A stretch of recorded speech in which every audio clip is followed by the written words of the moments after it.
Everything's Fine on 93.9 Dublin South FM. You just heard a couple of tracks there from the Art Crimes Band. Those were recorded live in Crane Lane. We're joined by Niall from the band. Niall, thanks for taking the call this evening. Great to talk to you.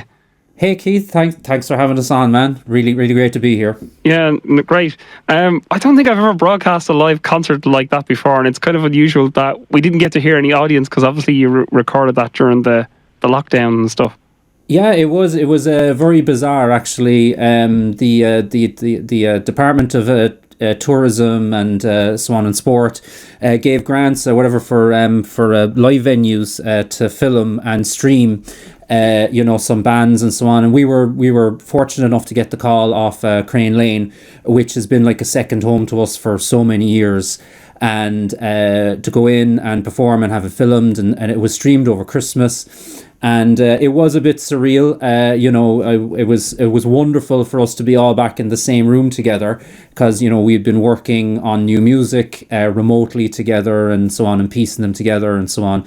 But to have a free pass and, a letter of permission to all get together and be in the one place together and play again was fantastic. And it was a bit surreal, after playing a song and all of a sudden just hearing, the sound of the air conditioning machines on in the room was a bit strange, as opposed to, drunk people falling around and drinking and things like that. But look, it was great. It was fantastic. And it's great to have a document of it. And it's certainly going to be good looking back in a few years at what a surreal and bizarre time it was for all of us, Yes, it's definitely been bizarre 2 years for sure. And obviously people have been trying to keep active doing music, even if it's in their bedroom or whatever, or recording a Facebook Live gig or whatever it was. You just had to do something or write a new song or record it and whatnot. And like, you guys have actually recorded a lot of songs during the pandemic and was able to release them and get them played on radio and stuff as well. I think a lot of artists kind of focused their attention on that a little bit more, haven't they? They did, I think, because everyone had just that little bit more free time to focus on their creativity and didn't have any distractions. And it was for some people then maybe who might have other careers on things like that going, it was a guilt-free sort of excuse to just focus purely on the creative side of what they do, and not have any other external pressures, coming and pulling them the other way. Before the pandemic started, we as a band sort of decided that we were, after, nearly 10 years of performing in bars and things like that around the country, in which we would play covers and our own songs, we had decided we were going to take a break anyway from performing live, and just focus on writing and recording and getting our own material out there, and finishing off a backlog of demos and song ideas we have lying on the hard drive here.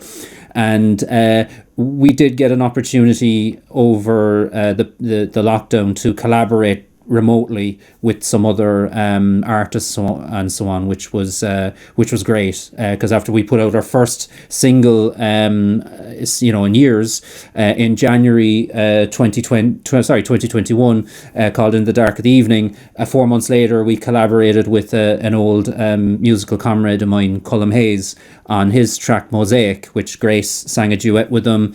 And later on that year, our guitarist Stephen Kirby put out his first solo record or single called Funeral March, which some of us were the backing band on. And then just a couple of weeks ago we put out our latest single, Guy Like You. So we were active and we had an excuse to collaborate with other people, and some people had a chance to take their first step into their solo projects and whatnot. So it was a very fruitful time for us, thankfully, despite the unfortunate circumstances. Yeah, and obviously then, like, a lot of people would be gigging an awful lot, and perhaps you would meet people that you gigged with even years ago and decide, oh, do you want to do a collaboration? I'm not up to anything, you're not up to anything, and let's see, can we write a song and put it out there? And a lot of people were kind of doing that.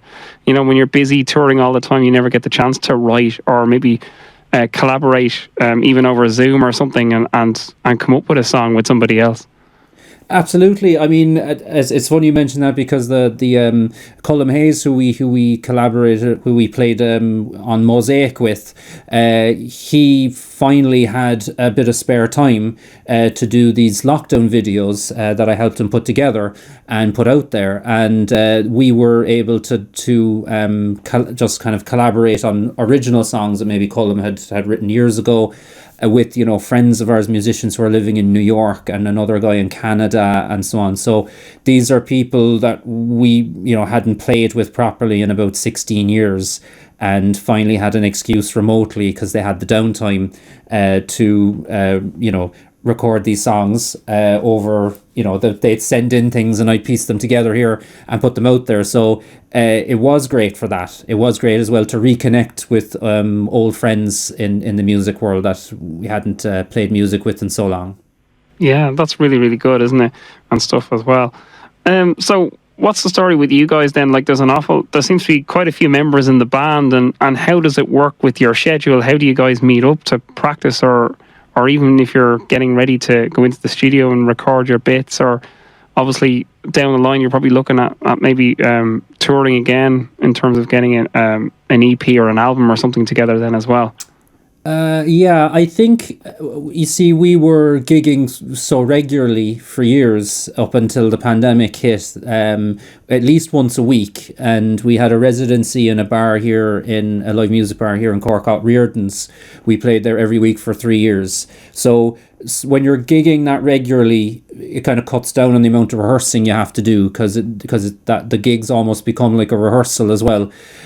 So we would only get together when we really needed to you know, when it was running up to Jazz Festival, to add some new songs. But thankfully, with the way that the recording studio works, we all don't have to be in the one room at the same time. We might write in little subgroups and so on, and demo things together. So there might be me, Grace, the lead singer, and Tim, the bass player, who's also a handy guitar player. And we would demo a song, make a guide track of it to a click, and then people come in then in their own schedule individually and add their parts then in Pro Tools on top of that. So the handy thing is, with technology and Pro Tools, we all don't have to be in the one room at the same time to complete the track, and people can come in and do their bits and so on. Having said that, when we do get the album together, and you know, hopefully would like to have it out later this year. We'll see how it goes, but definitely next year. And when we do a tour, it will be you know, well planned in advance, and we'll spread it out over 3 months to accommodate everybody's schedules, personal lives, professional lives, and whatnot, and try and make it the best we can. Yeah, and then obviously, like, you could be travelling to Dublin, Galway, Belfast, or all these other places then as well. Yeah, absolutely. That is definitely on the plan, on the cards. We haven't played Galway in a few years, nor we have played Dublin in quite a while, and I don't think we've ever played Belfast. So we're definitely aiming to make a lot of places a first for us, and really looking forward to it. And just you know, the enthusiasm of playing for a new crowd and new places and meeting new people and making new connections and getting our music to new ears. That's what we're excited about doing. Yeah, and in terms of the actual songs themselves, how do you guys actually go about writing them? Do you like, do 2 or 3 of you meet up and write together, or do you send ideas or demos to each other and form the song from there, and then people add their instruments or bits to the song then? Pretty much. It can work some different ways. So for argument's sake, with a guy like you, Grace was, you know, the idea for the genesis of that song was, she was swiping one night on Tinder many, many years ago, and she was kind of humming that melody to herself and singing those words over and over again. And then she, you know, took out Facebook, recorded a voice memo and sent it to me or whatever, and said, this is an idea for a song. And it grew from there. And then 3 of us, Grace, Tim and myself, and Shiori actually at the time, sat in the room together and just sort of jammed it out, and kind of hammered out a structure to it. And so that's how that song was born. Whereas then a new song we're working on right now, which potentially is going to be the next single, called Neon Skyline, is mostly written by our guitarist Stephen Kirby, and he will sit at home, play guitar to a guide track or a drum machine or whatever, and then send it in to me, and then, you know, he'll say that this is a potential song, and then we get in the studio and make a guide track to it, and then build on top of it from there.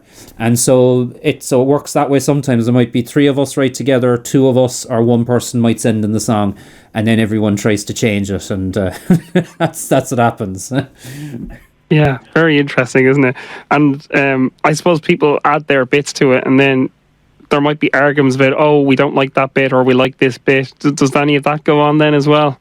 It can do generally. I mean, what's exciting is seeing a song unfold in Pro Tools, and it'll change and evolve because sometimes the production might take it one way. You might have something and you put a certain effect in it or a delay effect, and sometimes the song can change from what was originally intended. But generally, you'll find most of the disagreements and debates and United Nations style diplomacy is over mixing.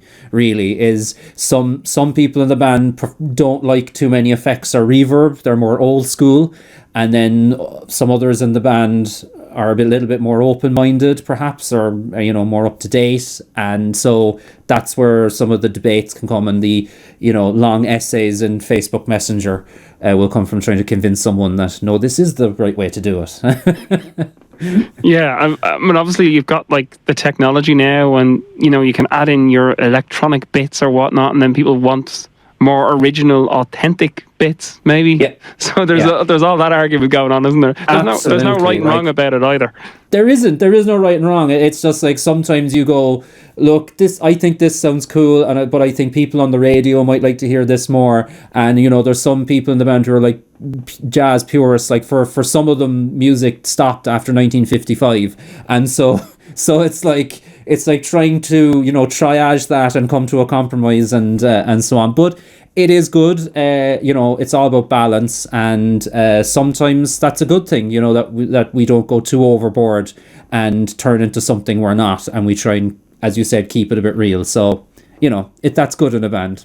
Yeah, you want those kind of original kind of sounds from decades back, but then again, you want a bit of modern sounds in it too. So it's getting that right balance, isn't it? Then it is, and you'd hear on our first album, we at that time we didn't have a keys player and things like that, so it did have that very purist sound, and a lot of it sounded like a live band in a room. But we just wanted to incorporate a bit of that electronic flavor into certain stuff. Imagine it like the salt and pepper, the seasoning you'd put on a meal you're cooking.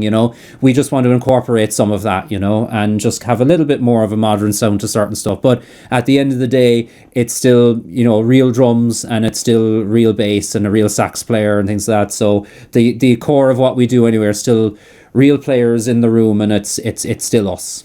Yeah, I mean, I've seen artists perform before where there's like two on stage, and all of that is programmed in by a computer, and it's rather strange when you're watching it.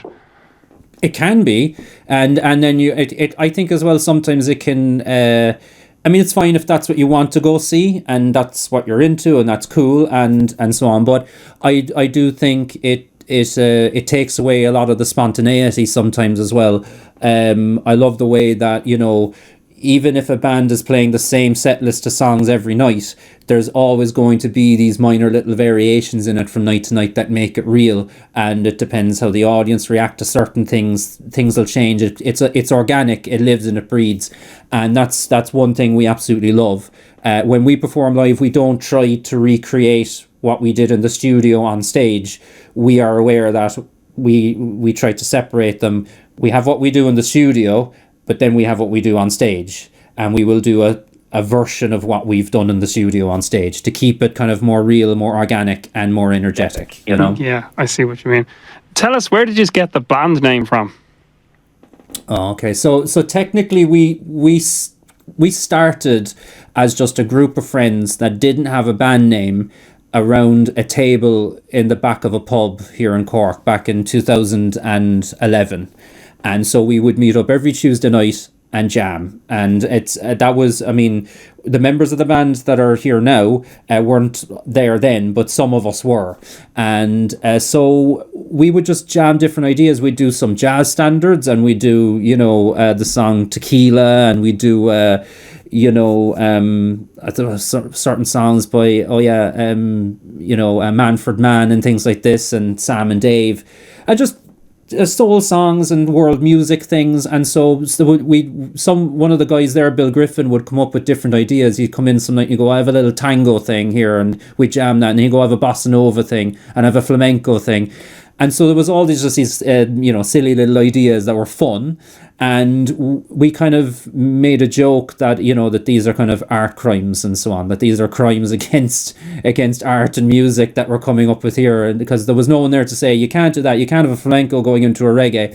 And so we were just having a bit of fun. But I've been a hardcore Steely Dan fan since I was a kid, and in the mid 90s they did a tour called the Art Crimes Tour, and so I thought it would be a good nod to Steely Dan to call the band the Art Crimes Band, and it was also kind of like a tongue-in-cheek reference to what we used to do in the back of the pub, and that's where it came from. And thankfully I couldn't find any other band called the Art Crimes Band on Google, so that was also a plus. Oh yeah, you got the all clear on that. That's good. I did, yeah. I planted the flag on the MySpace right away, Keith, Well done. If anyone wants to check out the music, where should they go? The website, the social links and all that as well then, is there? Well, absolutely. If you go to theartcrimesband.com, you will find links to all our socials. We're on Instagram, Facebook, the whole lot, Twitter, and we're on all streaming services, Amazon Music, Spotify, Apple Music, Tidal, Deezer, you name it, we're on it, and you can find us there. And all the links are to that on our website as well. So the website's a one-stop shop. Head there and you'll know where to follow us.